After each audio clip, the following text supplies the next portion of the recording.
when you have cases of people buying rice, government subsidized rice to feed to pigs because pig feed is too expensive. You've created a system that is neither going to alleviate poverty nor drive your development.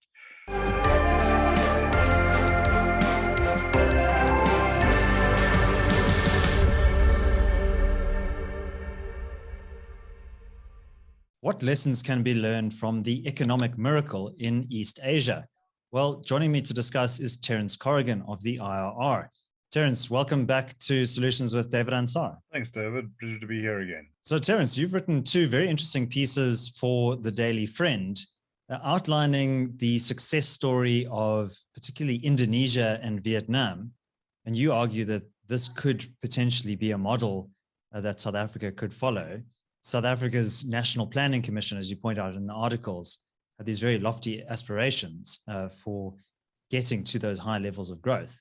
But many years later, I think the commission was in 2012, we seem to be falling short of those aspirations. What was your main impetus for writing these pieces?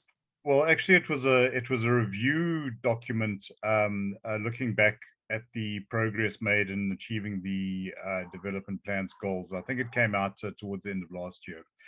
And the reason why I looked at Vietnam and Indonesia was because both of these countries are specifically mentioned in the document.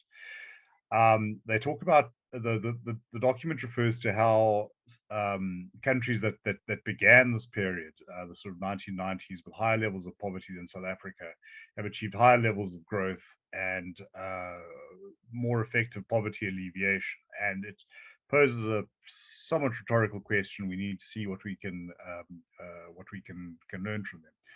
So I thought to myself, and I engaged one of the IRR's interns on this to actually look at some of the numbers and see what are the lessons of these societies.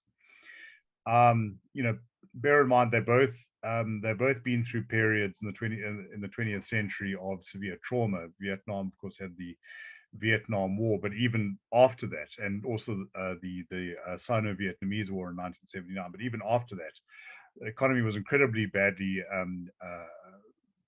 run, and got to a point where inflation was in 4 digits, where they were surviving on subsidies from the Soviet Union. These days, Vietnam is regarded as one of the star performers. Indonesia in the 1960s went through a similar phase of retardation. Managed to get its act together sort of in the 70s and the 80s. Things started to fall apart again, very badly hit by the financial crisis. But once again, it's seen as a nation on the move. Now, what then are the lessons that South Africa can take out of that? And that was basically what I set out to find. All right. Well, Terence, tell us, what were some of the lessons from these two incredible growth stories? Well, look, there's sort of two groups of information. The first is the purely descriptive. What did they achieve that South Africa did not? And the second is the explanatory. How do we understand this? Now, at a very basic level, both Indonesia and Vietnam since 1985 have outperformed South Africa. South Africa. Vietnam in particular has done very well here, but Vietnam was coming off a very, very low base. So in a way, they could be expected to reach these levels. Sometimes as much as 10% in the mid 1990s. Now it sort of tracks at around 6-7%. Indonesia, somewhat more varied. They took a very, very hard hit in the late 1990s with the global financial crisis, but still outperforming South Africa, by about a factor of 2. Now it's interesting if you take the World Bank data and you superimpose middle income countries. All three of us are now regarded as middle income countries. South Africa generally kind of tracks at about half of that level. So South Africa is not only falling behind these two, let's say, success stories, but behind the peer group as a whole. The other thing is to look at what lies behind that, and a very simple response is investment, capital formation. This has been tracking in Vietnam at close to 30% recently, and in Indonesia around about 25%. Upper middle income countries as a whole actually tending more towards the Vietnam side of things. Actually, no, excuse me. Vietnam is now around about 25. It's reached its sort of 30% mark in the around about 2005, between 2010.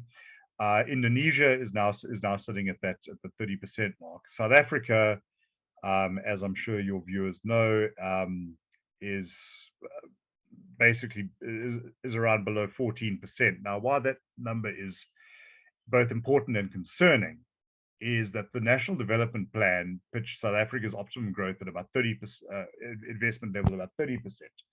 This would power growth up to about 5.4%, which is, and from that would come employment. And that's the third number, that in both Indonesia and Vietnam, we've seen rapid employment growth. It's what the kind of socially conscious economists will call inclusive growth. In other words, not just wealth being generated, but people are being drawn into the economy. And in Vietnam, this has been absolutely transformational. It was a largely agrarian society back in the 1980s. Now it's a manufacturing society. All right. So Terence, what about some of the causal factors behind these growth outcomes? What do you think is driving this? There's no single factor, but there are inherent advantages, and there are let's say chosen advantages. There are things you can't control for now. One of the big ones is population. Vietnam and Indonesia both are have very large populations, youngish populations, and they sit in a high growth region of the world. In a way, there's a sort of knock on effect. Factories that were relocating out of China as China's labor costs rose could go to Vietnam with relatively little inconvenience. There are also issues around the availability of natural resources, but then that's also one where South Africa is very competitive. In a way, South Africa doesn't have the option to do what Vietnam was able to shift into, which was domestic consumption level growth. We just don't have the population. If you look at the trading relationships now, all three of these countries are economies that rely to some extent on trade. Vietnam most prominently. But if you look at the trade within near abroad, in other words, with their regions, in Vietnam's case, its imports exceed 80% of total imports, and its exports over 40%. Now, in South Africa, if you take the sort of SADC region, imports slightly over 10%, and exports at about 20%. In other words, those are kind of, let's say, baked-in advantages. However, what both of these countries have been able to do, Vietnam and Indonesia, is to raise productivity. Now, South Africa's raw productivity numbers are significantly better than either of them, but we're talking here about the direction of play as opposed to the sort of absolute position. South Africa is just not raising that. In other words, to produce the same units of GDP, we are not becoming more competitive. And whereas, let's say, your average Indonesian or Vietnamese worker is less productive than your average South African worker, the way they were in the 1980s is a quantum leap behind where they are now. Very, very important. A lot of that goes to factors of education. Here's an interesting thing: Vietnam is a poor country. It is developing, certainly, but it ranks, I think, in international rankings of mathematics, science, and reading proficiency right near the top, particularly science, where it outdoes many developed countries. There's been a lot of scholarly interest in this, and it doesn't seem to be a particular reason. You know, they talk about family structure, cultural appreciation of education. None of them really seems to capture it. But it's doing something right. It's doing something right there. Now, why this is important is for is as well as raising productivity, it also gives them a springboard to start moving into more value added production, and thereby avoid that middle growth trap. Indonesia has a very similar. There's been similar concerns about that. Could it get stuck where it is? And I think the sad thing for South Africa is that seems to be what's happened to us. We don't seem to have been able to overcome the basic limitations and structure of the economy as it was in the 1990s. You know, we've modernized to some extent what we have, but you know, South Africa is still fundamentally a minerals exporting society. It's importing a great deal of its consumptive goods. Something that I think characterizes both of these economies, I mean, you mentioned their proximity to other larger markets. I mean, a country like Turkey as well benefits from its proximity to the EU. Mexico benefits from proximity to the United States. But also, I think these economies have very effectively plugged into global value chains. They're leveraging that geographic location, but they're also identifying gaps where they can provide specific services, maybe low value adding services like basic manufacturing, but then they can diversify their production base off of the back of that and then create those domestic consumer markets as well that you mentioned. Look, that has been particularly the case with the dependency on foreign trade is particularly a Vietnamese thing. They outstrip Indonesia by several factors. It very much seems to follow that export-led industrialization, but they have been quite far-sighted in understanding that there's a limit to what they're going to be able to achieve with this. Now, Vietnam became a sort of cowboy capitalist market. They threw the doors open. It's often been said that no one in Vietnam ever took communism too seriously. It just needed the government to sort of take its hands off, and then you would find these lifelong Communist Party officials lecturing American professors about the importance of markets and economic freedom.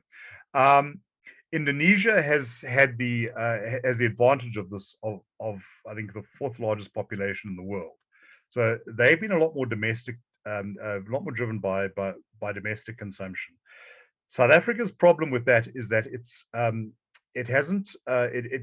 just doesn't have a market of that scale. We are not, and I think there's also a great deal of skepticism about globalization here. You find an element of that in Indonesia, but nothing on the scale that we see here, with the government, wanting to promote, self-sufficiency. South Africa becoming a big steel manufacturer. Localization. Localization, correct. But I think that the lesson from these two countries is that, on balance, and this is not in every case or for every industry, globalization is a good thing. It gives you opportunities you wouldn't otherwise have. China, for all of its population, for all of its history and the genius of the Chinese people or whatever, needed globalization to get its takeoff. So did the Vietnamese. Now, South Africa's in this paradoxical position where we were globally connected in a much more, I think, than either of these other two economies. Certainly much more than Vietnam, even in the 1980s, when South Africa was an international pariah. Yet this is not something that we have adequately capitalized on. I think that feeds into the next, probably the secret ingredient, which is ultimately the political choices that governments make. Okay, well, we'll get to those in a moment. But just to your comment about Vietnam being cowboy capitalism, I mean, I can attest to that myself. I visited there in 2015 on a holiday. Right. And, I think one of the things that struck me was my tour guide saying to me, oh, well, we don't have a welfare pension system in this country. You live with your grandparents and everybody works up until they're very old, and everybody has multiple jobs in order to support them. And that struck me as counterintuitive. I thought, well, gee, I thought this was a communist country, but meanwhile, it's kind of very laissez-faire. I mean, another anecdote was I was in a bar, and on the wall there was a giant mural, and they had all of these portraits of famous communist leaders, Mao, Ho Chi Minh, Right. Marx, Lenin, but then underneath each of their busts, there was a beer that corresponded, a different brand, Heineken or Budweiser or whatever. So I thought that was like kind of the quintessential Vietnamese image. Okay, and you know, you Well, just walk around and the place is yeah. just absolutely humming with commercial activity. But look, the late American satirist P.J. O'Rourke, he a lot of his writing sort of made fun of the fact that he was a hippie in the 1960s and avoided the Vietnam War. He visited Vietnam, I think, in about 1992, and he said that in the vocabulary of almost every person he spoke to was the phrase joint venture. And he was sort of making fun of the fact that the French were back with a vengeance, but with Club Med rather than with a Foreign Legion. Yeah, I think that this is this is probably the key ingredient. In the 1980s, the Vietnamese Communist Party, very much like the Chinese, well, the Chinese Communist Party somewhat differently, but it effectively had to repudiate its ideology. So it started off with things like recognizing land holdings, essentially property rights of peasants, letting them go and trade for their own account. And I think that if I can call it this, the sort of cultural orientation, the sort of Asian peasant market that has very, very deep roots, which an interlude of communism wasn't able to snuff out. And I think a lot of it was being tolerated anyway because people had to survive, and you were either an ideological purist and risked a revolt, or you sort of turned a blind eye and let people get on with it. But they made a virtue out of necessity. What you have in Vietnam at the moment is still a highly authoritarian political system. I mean, this is not brought democracy, but you have an appreciation of markets. You have growing protections of private property. You have a multitude of problems. Now, so South Africans like to talk about corruption and the manner in which it's been a burden on ourselves, and they've got a right to do so. But in the corruption perceptions index, Vietnam and Indonesia actually rate lower than South Africa. So, I think in those societies, you're paying bribes all the time. But the advantages, I think, of doing business there just outweigh that. Something else from Vietnam, the quality of their infrastructure. It was abysmal in the 1980s. Not only was it bombed out, but it just hadn't been built.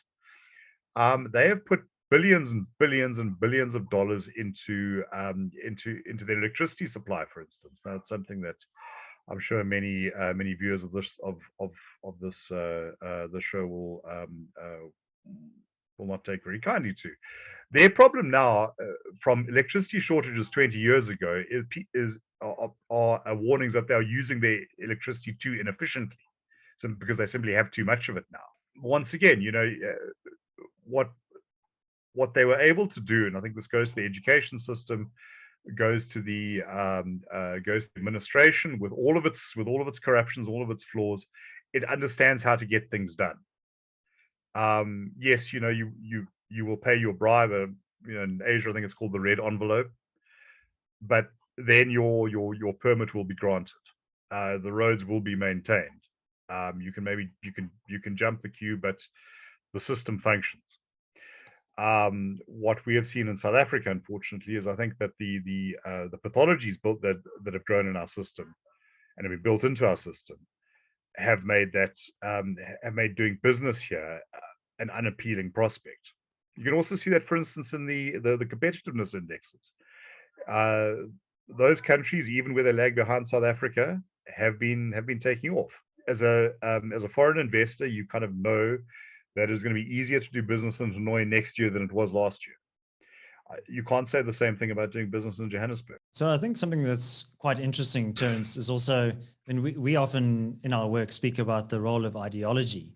But here you have these communists kind of implementing these very business-friendly practices and policies. Right. There's something broader there, like a kind of an attitude of self-sufficiency or competitiveness that we want our country to succeed. And perhaps in South Africa, there's kind of a bit of a victim mentality given our past traumas.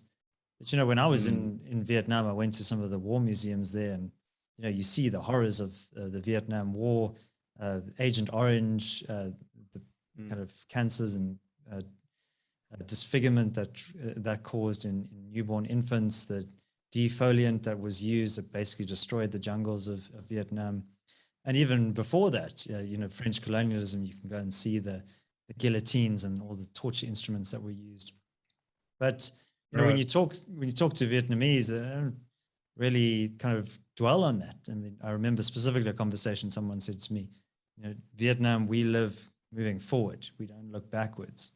Maybe there's political reasons for that, but I think that was a very striking attitudinal difference that I noted. I think the term there is future orientation, and I think that's in Vietnam, in China, in Japan, you're dealing with very old societies. For the Vietnamese, to talk about the 1960s and the conflict with the Americans. Well, bear in mind they had conflicts with the Chinese that went back over 1,000 years. In fact, they fought a war. They fought an actual shooting war with the Chinese more recently in 1979. So, as they decided that they needed to extricate themselves from underdevelopment, they were very pragmatic about this. Yes, we had our issues with the Americans. Okay, we've also got issues with the Chinese, but we've got to cooperate with both of them. And I know geopolitically, there are apparently many voices in the Vietnamese government that regard America as they say, literal translation, past enough.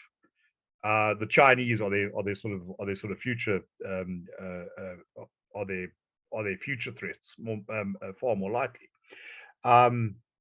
Indonesia, I think is somewhat different, but still, you are living. You are seeing a society emerge with a burgeoning middle class that has a lot of links and exposure to the outside world, that has neighbors that are also growing.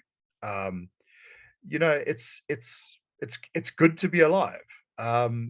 You're growing up in raising children in a society like that. You have, in Vietnam, I'd say, a dead certainty your children will have a better life than you did. In Indonesia, you've got a very decent shot at it. I think South Africa has never developed that future orientation. The National Development Plan was an attempt to get there, but the political incentives, I think, are just such that we spend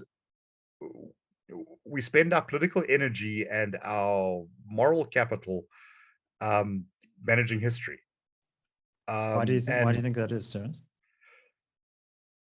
I think it's the caliber of leadership.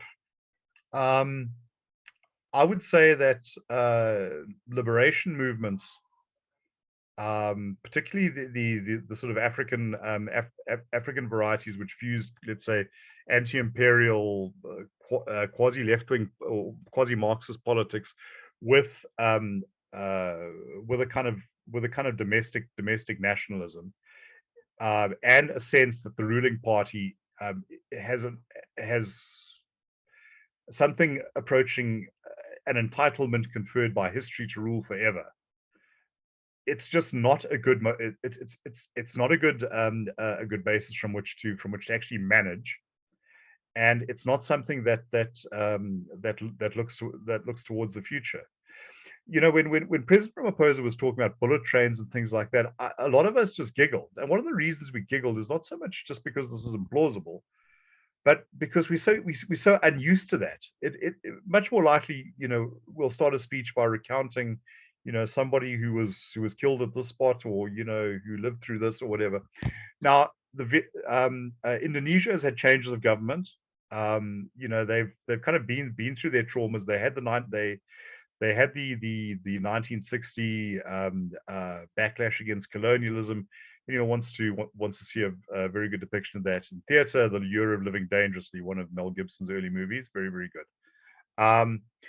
Vietnam, I think that maybe having doctrinaire communists in charge, where there is a certain appreciation of intellectualism helps.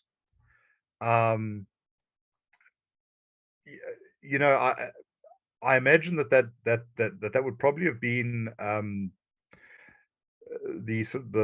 the kind of intellectual cream of the society, or such cream as was allowed to exist. But also just looking around and seeing this isn't working. You can look over the border. You can see China in the 1980s was starting to abandon its ideological obsessions. I mean, China started in the late 70s, the demonstration effect.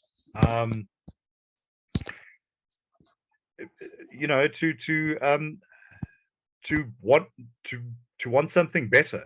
Okay, you've tried collective agriculture, you've tried Marxism, you've tried shooting all the landlords. We didn't get anywhere. Let's look at something else that works. All right. So Terence, my brother lives in South Korea, and I think there's a very interesting natural experiment that occurred there, because the Korean Peninsula, it's the same geography, the same history, the same culture, but North and South Korea have taken these extremely different development paths. The North is obviously very communist, totalitarian kind of dictatorship. The South did have a period of authoritarianism as well, but has democratized and is now one of the most globally competitive economies in the world. So, and if you read Acemoglu and Robinson, Why Nations Fail, they point to the difference in institutions there, that the one has a set of inclusive institutions, South Korea, but DPRK in the North, that has extractive institutions, that the elites basically use political power to extract rents and advantages. I mean, do you think that that's a good lens to look at the development economically of countries? Well, look, you mentioned your brother. I lived in Taiwan for a number of years, and for much of the post World War II period, Taiwan, also seemed to prove that with mainland China.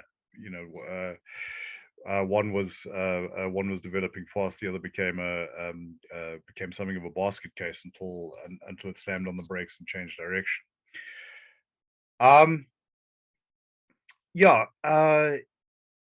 Institutions matter. That's all. That's a concept in a great deal of scholarship on development. Certain colonies, if you like, pieces of various colonial empires were viewed as purely for the extraction of resources, which essentially is carried with those sort of institutions would continue to exist in a place like North Korea, whereas others were established to provide maybe some sort of settlement, or to recognize some sort of pre-existing claim. In South Korea's case, I think that it was able to leverage certain inherent advantages. The Americans had spent, and the free world had expended a great deal of blood and treasure to keep it away from communism, and they gave it a great deal of development assistance. But the experience around the world shows you have to be able to use that properly. They went from prudent agrarian reform into light manufacturing, into investing very heavily in education. I think by the late 1970s, they had per capita more PhDs in their population than anywhere else on earth. One of the motivators for that actually was that they were concerned, I think, particularly in the wake of the Vietnam War, that the Americans might pull out, and they had to be able to stand on their own feet. And a strong economy could underwrite a strong defense capability. So South Korea is an interesting case amongst developed countries, in that it actually does have a large combat-worthy army. Whereas many other economic leaders like Germany have let that decay. But I think it's very telling as to the South Korean mentality that they have their guys ready to move and prepared to fight. Taiwan, a sort of similar a similar experience. They under Chiang Kai-shek and his successors into the 80s, they envisaged some sort of reconquest of mainland China, and Taiwan would be the showcase. Things a little different now, but yes, institutions and the choices you make. Now, what has South Africa done? I think it has inclusive institutions, but it has abused those institutions. Things like staffing them with party loyalists, the demands for cutting in crony capitalists.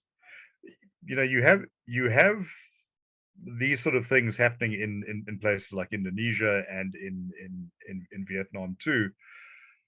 But I don't think that once again, it does not create the sort of disincentive that it does here, because there is much more to be gained from the business. So that cost kind of becomes acceptable. I also heard that in the 1970s, the Indonesian elite was quite happy to use corruption as a patronage strategy, provided it stayed within bounds. They didn't want the apple cart upset too badly, so you could take 10% but not 20%. That sort of thing. Corruption was a cost of doing business. Yeah, I mean, just on the Korean example again, I often discuss what's happening in Korea with my brother, and I think also I'm a big fan of capitalism and democracy, but their version of capitalism and democracy is quite different to the kind of Western notion. And for example, there's quite a hierarchical culture. A lot of their big chaebol corporations, which have been a huge driver of growth, are still family run. They're still very much kind of top down. Yeah. But also in terms of the political culture, is also very interesting. Like, there is a corruption that happens, but there's a big role of shame that is associated with that. You have many former heads of state committing suicide when they are discovered to have been guilty of corruption. So in some ways, the institutional and political culture is quite different as well. Yeah, no, look, I think that's correct, and goes back to what you said about Vietnam. The Vietnamese Communist Party may have been in charge of Vietnam. I'm not sure how deeply Vietnam communism penetrated Vietnamese society. You still have this mix of Buddhism and folk religions, trading amongst people that was never stamped out. And when they they started to let's say privatize agriculture, there was a very enthusiastic uptake. Very similar things happened in China and in Taiwan. I can confirm what you said about South Korea with respect to my own experience in Taiwan. The culture, the way that social organization is understood, is fundamentally different. There's a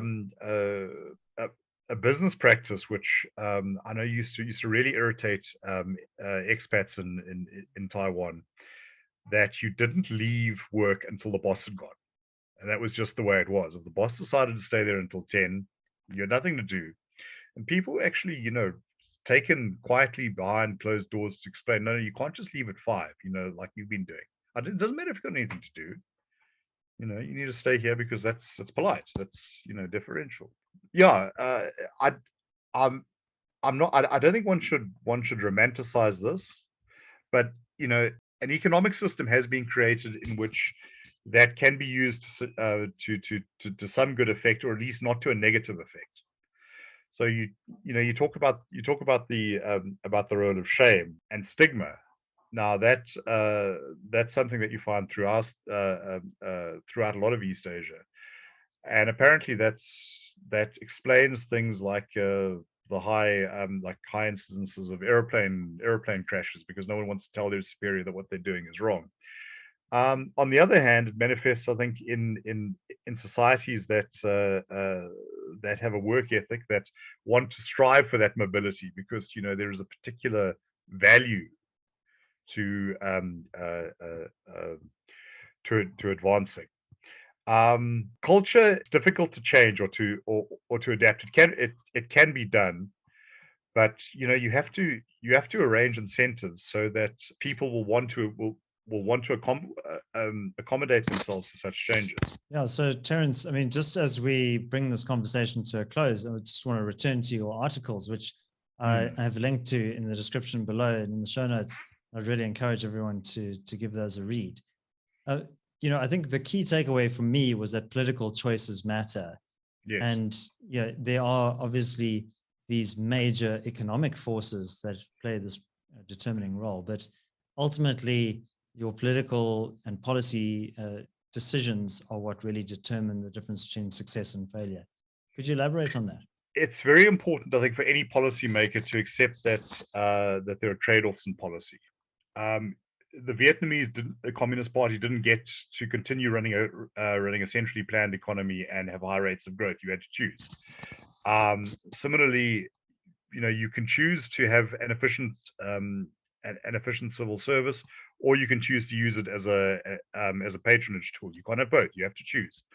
Now, why I think that choices are so important here is precisely because of the role, particularly in Vietnam, that ideology did play in the sort of creation of the People's Democratic Republic of Vietnam, at least amongst its political elite, and what that meant through the 60s and 70s, through the Vietnam War, or the 50s against the French. But they were willing to step away from it because it simply empirically was no longer working. When you have, as I say, 4-digit inflation, when you have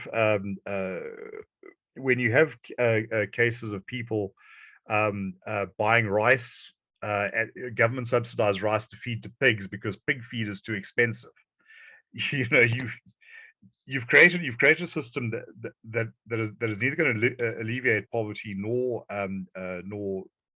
drive your development.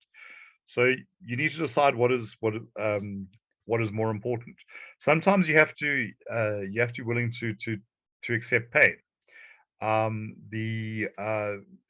If it seems to me, for instance, if South Africa has aspirations to become a manufacturing hub, and I think that's a very big if, but it seems to me then that trying to retain what in many respects is an antiquated steel industry, when there's a glut of global steel of steel on the global market, and when that is going to raise the prices of downstream for downstream manufacturers, and probably put some of them out of business. In fact, I've been told that there are established manufacturers that are now going under because of this.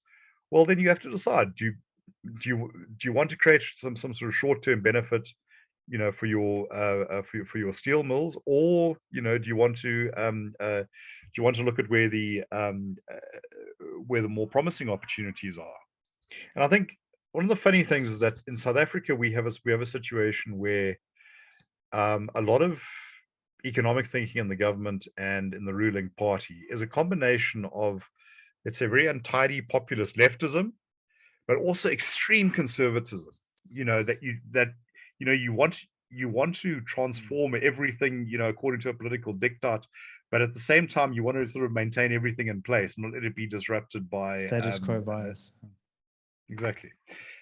Neither of those are viable, but trying to push them both is just a highway to nowhere. Yeah, and Terence, I have one more question for you, which is around the relationship between democracy and development. And a lot of people point to the Chinese model, including Nkosazana Dlamini-Zuma. She's a big fan. She wants the developmental state, with the state as the central actor in the economy. And many people on the far left and the far right are kind of questioning the importance of democracy. And I think the Taiwanese example is, I think, a good illustration of, you don't have to be necessarily culturally deterministic. You can still have vibrant competitive democracy and also high levels of economic growth and openness and high levels of freedom. I read Dr. Dlamini Zuma's comments about how China shows we need more state rather than less. To be that, well, if the Chinese will lend us their civil service for a generation, maybe we can discuss it on that ground. But this is the state we have, and no, it's not capable of that. So it's a non-starter. Statist economics and democracy can sort of coexist. If you understand democracy as political freedom and you understand a statist economics as a very sort of activist and interventionist state, there are questions about efficiencies and whatever, but the two are not. The two can go together. The Chinese showed that you can have a certain degree of economic liberalization with tight political control. The Vietnamese showing the same thing. But if you look what's happening in China at the moment, and I suspect you'll find something similar crawling in Vietnam in the next decade or so, they're starting to put the brakes on these because they don't want business to get sort of too big for its boots. The hope was always amongst reformists viewing China from the outside that the growth of a middle class and upward mobility would spur demands for democracy. The Chinese government, I think, has been very, very careful to see this as existential threat. And so, yes, get rich by all means, but, toe the line. Taiwan was a case where, and South Korea, where they sort of had the growth of their economies, and then began to democratize as essentially according to what was hoped for China. As the population became more educated, more articulate, sort of to demand, to demand more say in its own governance. Now, I think maybe what you're getting in that question is, well, what does this mean for South Africa? I think first of all, once you've had democratic institutions and people sort of become attached to them, which I think we are, with all the flaws in our system and all the inability to get a proper handle on things like unemployment, it's very difficult to take it away. Someone once said, I think this holds true. South Africans don't like being oppressed. I think South Africa is also just a very disorderly society, so good luck trying to control it under whatever system. We don't pay TV licenses, we don't pay traffic fines. We are simply not going to be regimented like the Chinese or the Vietnamese or the Koreans. But no, I think that particularly for countries that are seeking to elevate themselves beyond that middle income trap, where you actually do need innovation, democracy is a positive benefit. If you look at the sort of top tier of economic performers in terms of per capita GDP, that's a democratic sweep. Except maybe one or two sort of oil sheikdoms. I'm not quite sure where they fit in, but those are rentier societies. The question, though, I think that for those of us committed to both markets and civic freedom, will we have the fortitude to continue making those arguments in the face of that authoritarian challenge? So I think one thing that perhaps that authoritarian challenge has been able to sell is that they can do it quickly. But I think that ultimately the end historical product is one that would be well advised to avoid. All right. Well, Terence, load shedding is imminent, so I'm afraid I need to leave that conversation there. But I wanted to thank you very much for sharing your insights with us. Very, very glad to do so. Always a pleasure. If you enjoyed this conversation and you're watching on YouTube, please do give this video a like and subscribe to the channel as well. If you're listening on your preferred podcast platform, please do subscribe there as well. My name is David Ansara. This is the Solutions Podcast. Until next time, take care.